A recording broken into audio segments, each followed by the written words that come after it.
Module 23. I, Dr. Rita Pratap, former head of the Department Drawing and Painting, University of Rajasthan, Jaipur. I am going to speak on landscapes of the Southern Sung Academy, Ma Yuan, Hisha Kui, Ma Lin, dated 12th to 13th century. In 1138, after some unsettled years, the Shung capital was finally established at Hangzhou, and the imperial court came into new surroundings, the luxuriant terrain of the region known as Chang'an, literally south of the river, that is of the Yangtze. At the Southern Sung Academy, Li Tang had created into something more lyrical and romantic, chiefly by combining his axe-cut texture stroke with a new subtlety in the manipulation of ink tone. The type of design that Tang initiated was developed sometimes to the point of artificiality and exaggeration in the so-called side-horned or one-corner composition. In this, the landscape occupies the foreground to one side or the other, the rest of the picture space being empty except for a suggestion of atmosphere and mist, with perhaps a hazy view of distant mountains. By means of this convention, the artists were able to depict views that must have been very familiar to people gazing out across the West Lake from Hangzhou. The school of Chinese landscape most familiar to the West is the Ma Hixia school, named after his founders Ma Yuan, his son Ma Lin, and Hisha Kui. Landscapes of the Southern Sung Academy, Ma Yuan, Hisha Kui, and Ma Lin.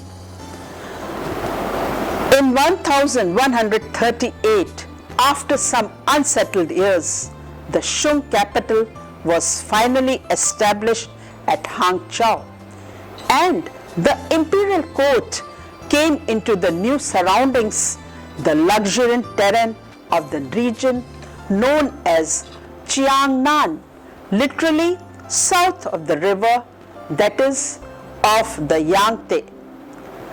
Under the spell of this very civilized city, affected by the charm of its scenery and by the poetic pleasures to be enjoyed on the shores of its renowned West Lake, the Painting Academy was instilled with a new lyrism.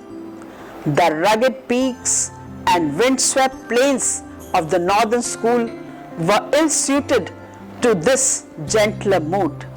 The styles of Qiu Hisi and Fan Quan continued to be practiced by some of the painters in the north under the Qin invaders, but only as a minor local tradition. The style of Li Tang, more adaptable to the tendencies of the relocated academy, and was followed by most of its landscapists. Successive transformations of this style, moving always in the direction of mildness and intimacy, form the basis of Southern Sung Academy landscape. A few artists carried on older traditions, some of them working in archaistic styles. An antiquarian taste which had arisen among scholarly collectors during the late Northern Sung stimulated imitation of Tang and earlier paintings. At the Southern Sung Academy, Li Tang had created into something more lyrical and romantic, chiefly by combining his axe-cut texture stroke with a new subtlety in manipulation of ink tone. The type of design that Tang initiated was developed sometimes to the point of artificiality and exaggeration in the so-called side-horned or one-corner composition. In this, the landscape occupies the foreground onto one side or the other. The rest of the picture space being empty except for a suggestion of atmosphere and mist, with perhaps a hazy view of distant mountains. By means of this convention, the artists were able to depict views that must have been very familiar to people gazing out across the West Lake from Hangzhou. The school of Chinese landscape most familiar to the West is the Ma Hixia school, named after its founders, Ma Yuan, his son Ma Lin, and Hixia Kui. As these men were neither scholars nor high officials, so they did find no place in the dynastic history or in the writings of the literati. But their countless followers painted pictures of such broad and immediate appeal that they have, in addition to their great popularity in their homeland, remained the favorites of foreigners through the centuries.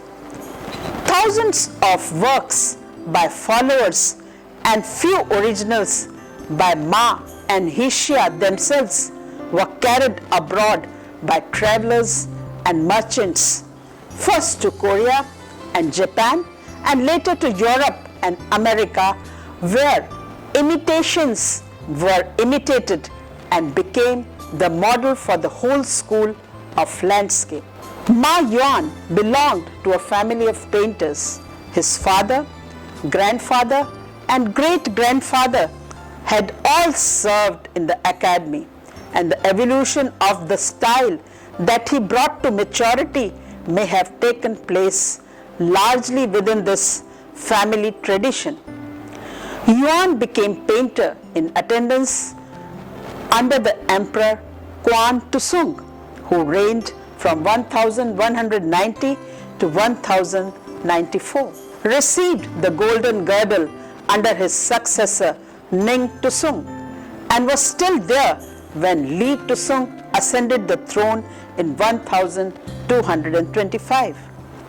Ma Yuan is chiefly famous for his ink landscapes on silk, which were enormously admired at the court and imitated by academicians and professionals of widely varying talent.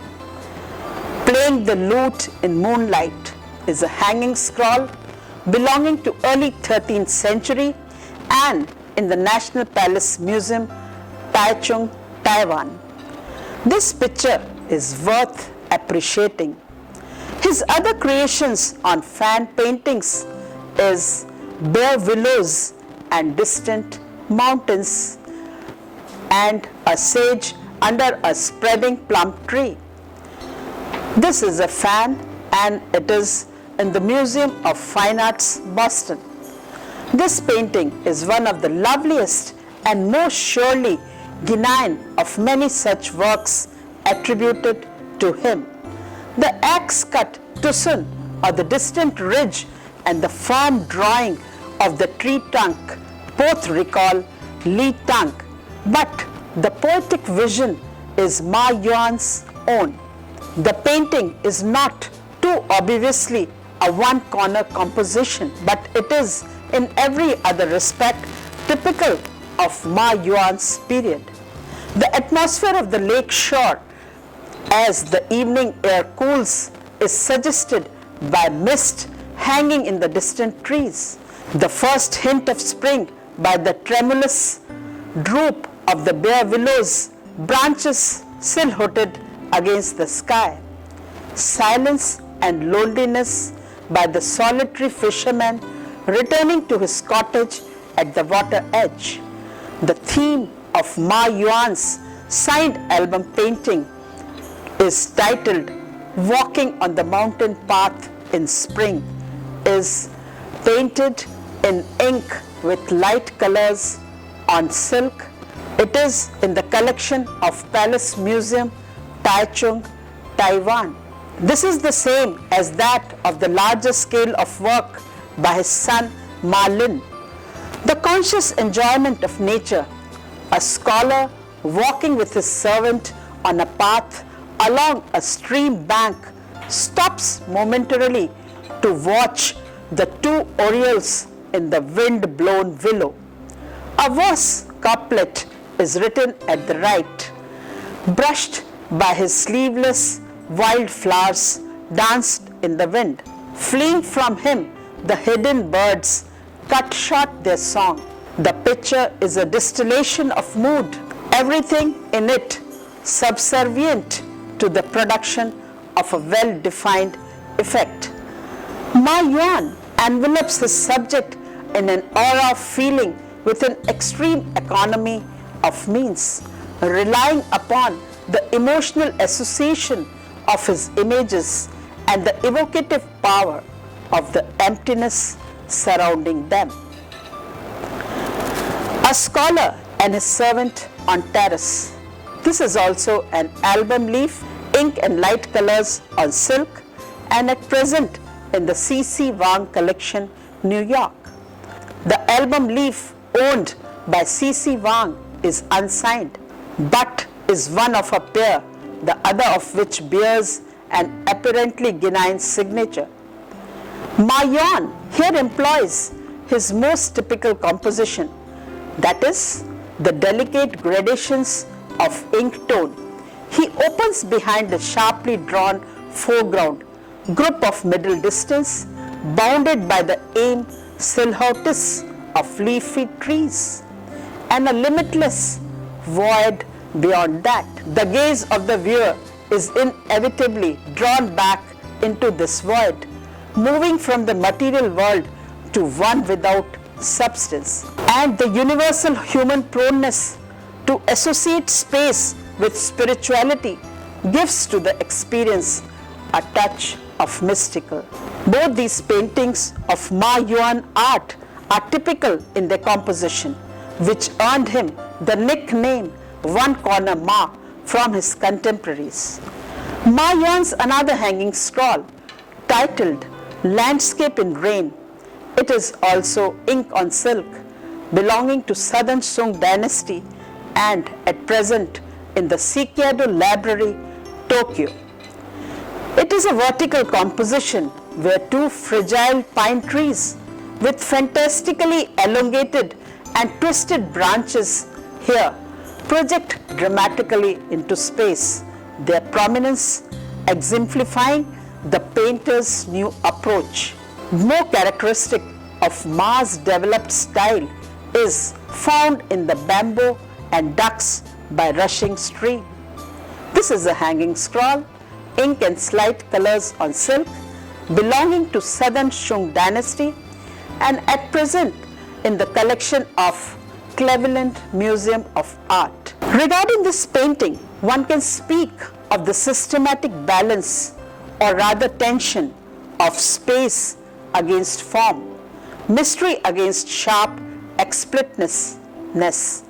Thus, Ma Yuan is the most romantic and exaggerated practitioner of asymmetrical composition, that is, the hallmark of the school, and him, his father, his son, and his nephew forming the Ma school, all painted very much in the same style and with the same results.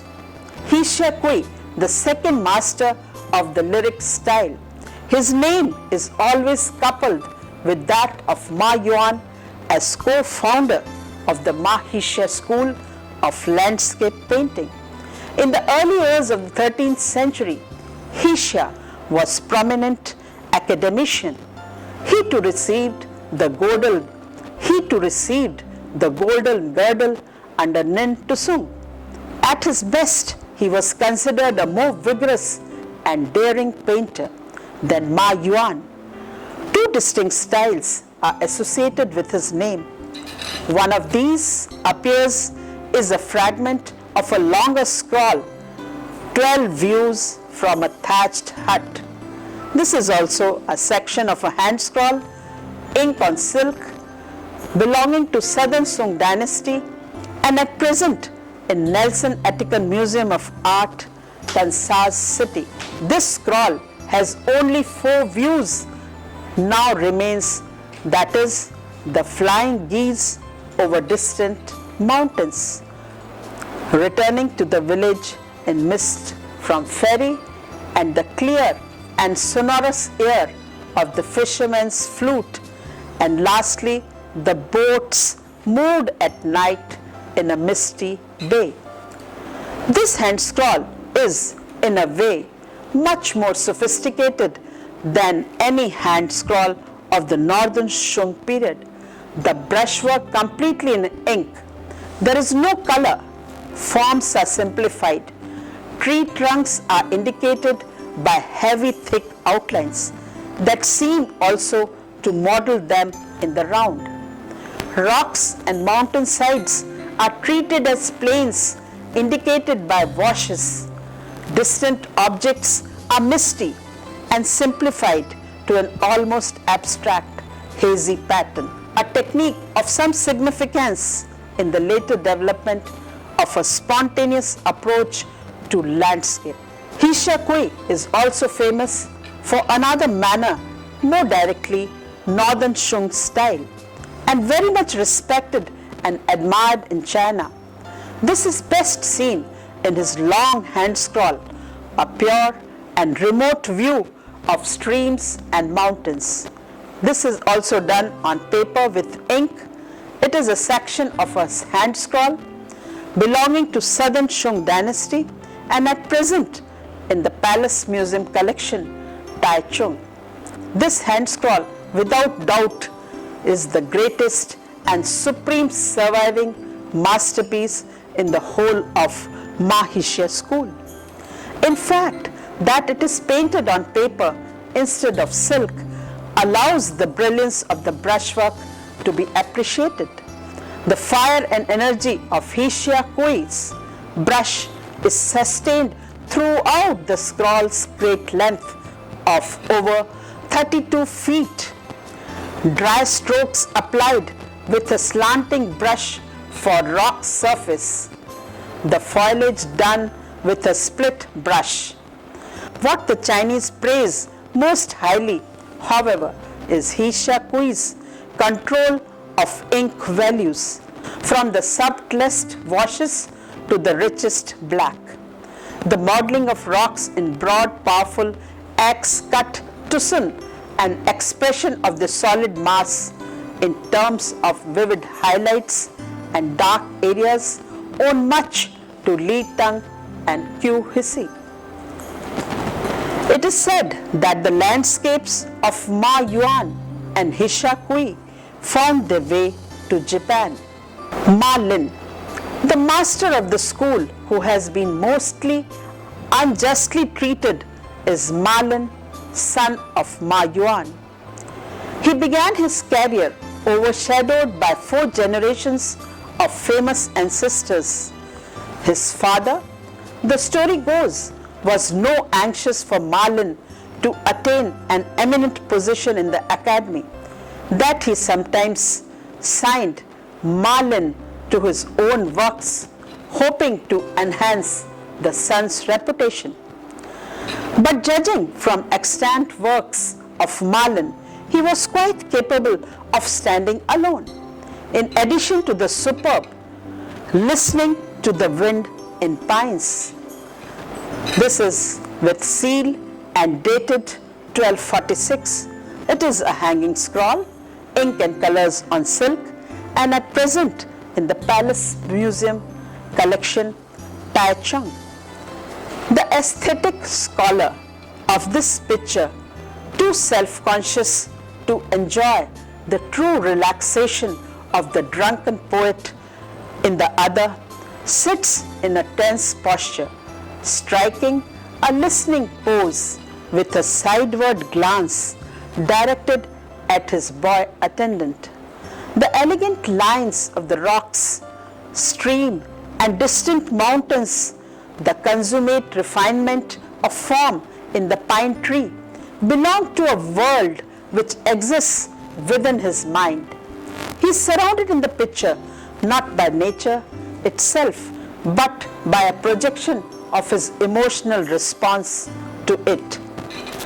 A number of small signed paintings by him may be seen in various collections. One of them is Waiting for Guests at a Lamplight. It is a mid-13th century album leaf, ink and colors on silk, and at present in the Palace Museum collection, Taichung. This painting belongs among the most exquisite of all southern Sung creations in the idyllic mode. As twilight falls in a palace courtyard, a nobleman sits at the entrance to the pavilion, preparing to welcome guests to a night banquet.